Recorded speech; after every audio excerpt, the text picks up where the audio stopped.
नमस्कार मित्रांनो. आता आपण बघूया व्हॉट्सॲप टू स्टेप व्हेरिफिकेशन. तुमच्या फोनमधलं व्हॉट्सॲप ओपन करा.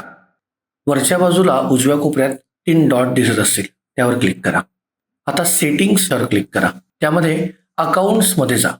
आता टू स्टेप व्हेरिफिकेशन या ऑप्शनला क्लिक करा. आता सगळ्यात बॉटमला तुम्हाला टर्न ऑन असं बटन दिसत असेल, त्याच्यावर क्लिक करा. आता तुम्हाला 6 आकडी पासवर्ड टाकायला सांगतोय. जो पासवर्ड तुमच्या लक्षात राहील कायमस्वरूपी, असे 6 आकडे इथे टाका आणि नेक्स्ट बटनवर क्लिक करा. आता परत तेच 6 आकडे टाका जे तुम्ही मगाशी टाकलेले आहेत आणि सेव्ह वर क्लिक करा. ओके.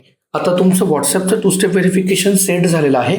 आता तुम्हाला तिथून बाहेर यायचंय आणि व्हॉट्सॲपच्या होम स्क्रीनवर म्हणजे चॅट स्क्रीनवर यायचंय आणि तुम्हाला एक बॉक्स दिसेल, त्यावर परत तेच 6 आकडे टाकायचे जे तुम्ही पासवर्ड म्हणून आता सेट केले. हे 6 आकडे टाकल्यानंतर तुमचं व्हॉट्सॲप जसं आहे तसं तुम्ही वापरू शकता. धन्यवाद.